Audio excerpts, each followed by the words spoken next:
On profite de ce petit lieu bucolique et de cette belle balade pour vous présenter un matériel super efficace qui est le Sea2 Summit Ultralight Hammock, une place.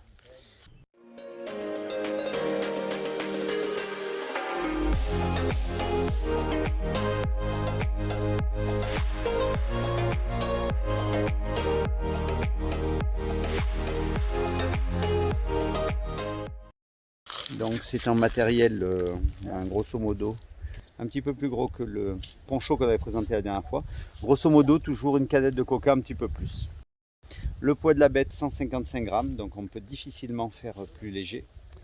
Et 180 grammes avec les suspentes qui sont intégrées dans le dispositif.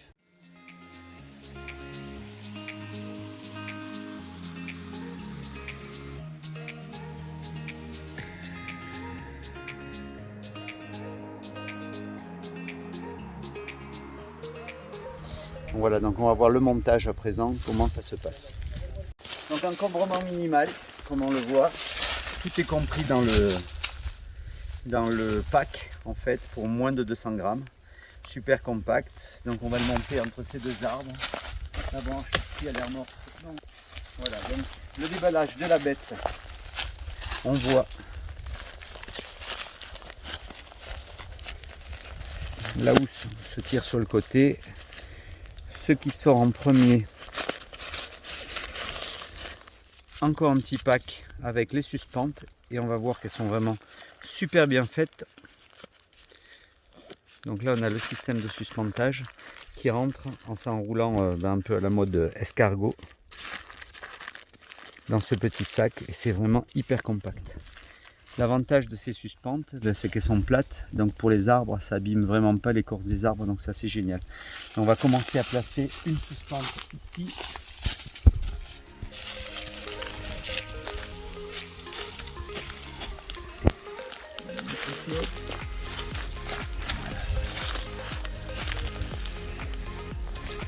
Et ici, petit détail, je vais venir voir Baptiste, on a un petit logo avec la flèche qui nous dit direction de l'arbre.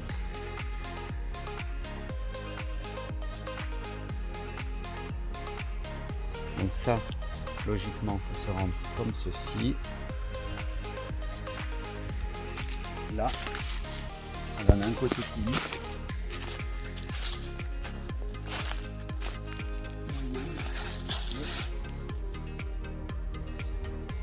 Voilà.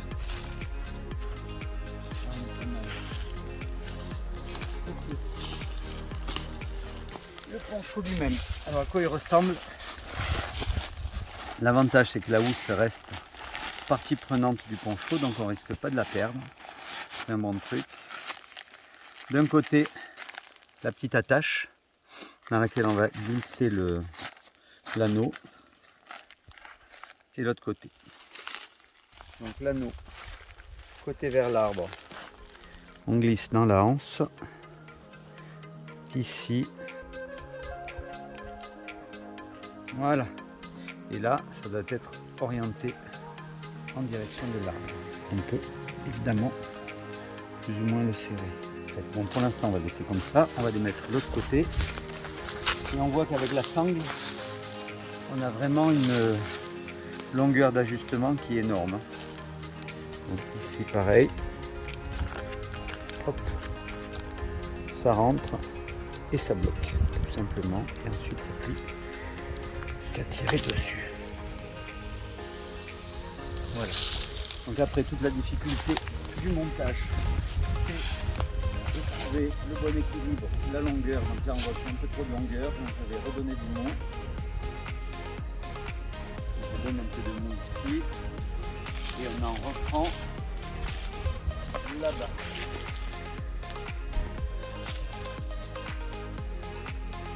Hop là, voilà.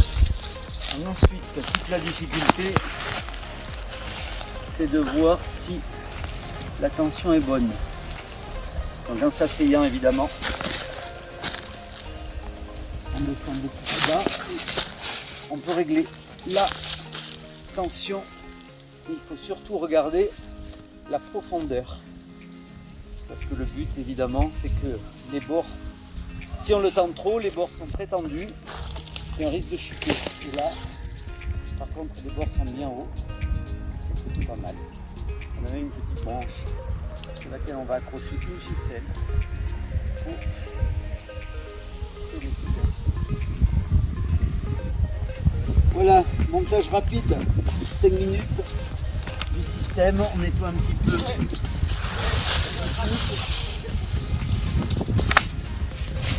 Évidemment, un poncho, ça s'accompagne toujours d'un quart. À peu près 5 minutes, on a monté tout le poncho, pas mal. Et moins de 200 grammes, 180 grammes pesés. Donc Sea to Summit Ultra Light Hammock. On va faire le montage du tarp à présent. Pour le montage du toit, alors là c'est vraiment un luxe qui n'est peut-être pas indispensable, mais moi j'aime bien toujours avoir un petit toit au-dessus de la tête. Donc là il n'y a pas grand chose à voir, il n'y a pas d'étoiles, il y a le fait des arbres, donc c'est pas tellement embêtant. Et pour le montage, on va prendre un tarp en Cuben Fiber ou autre tarp équivalent. Pour information, la marque Sea to Summit commercialise 2 bâches qui sont adaptées au montage sur le hamac. La Sea to Summit Ultralight Tarp, qui est une tarpe de forme un petit peu losange adaptée au hamac, mais également le Sea to Summit Escapist qui est disponible en 2 tailles. Mais à part ça, tous les tarps, quels qu'ils soient, sont adaptés au montage sur un hamac.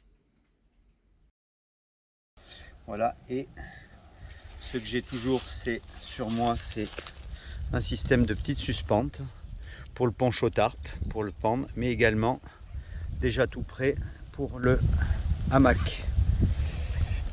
Donc de quoi c'est composé? Une longue suspente, 2 mousquetons tout bêtes, et on va monter ça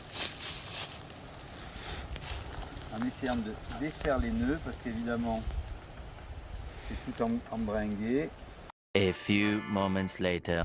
Putain, j'espère que ça va se défaire relativement rapidement. 3 hours later. C'est un peu moyen.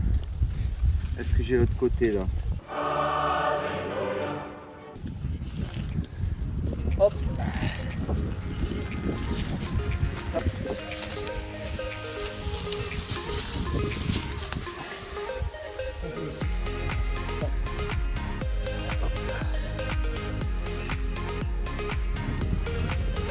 Alors bâche en Cuben Fiber, une bâche en Cuben Fiber, 400 grammes.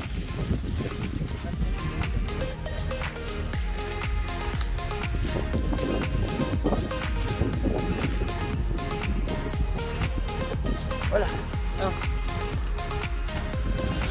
Allez, oh, il y a un bras beaucoup, hein. Ah ouais, ça va couler, ça va couler. On est pas mal. On va faire pareil. Et l'autre côté suspente. Alors ça c'est la suspente Kevlar. La même que celle qui est mise sur le poncho qu'on a présenté la dernière fois et qui a un gros avantage, c'est qu'elle est très solide, très fine et en plus elle se démêle vraiment hyper facilement. On est bien là, au niveau longueur. Allez, ça.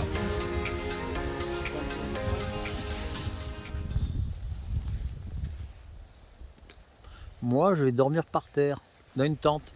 Voilà, système de tension ajustable. En plus, le sol est plutôt souple, donc là c'est nickel. Hop. On fait une première tension.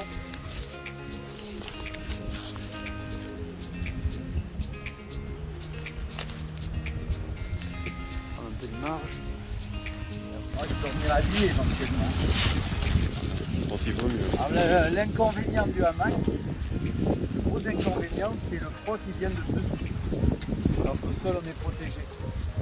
L'avantage, c'est le confort. C'est vraiment. Il faut tester une fois pour se rendre compte du confort énorme du hamac.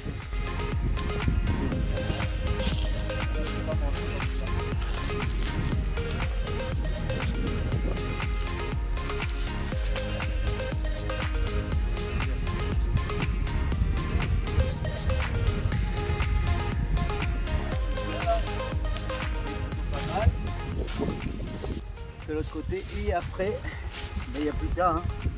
Eh bien, il ne nous reste plus qu'à nous installer.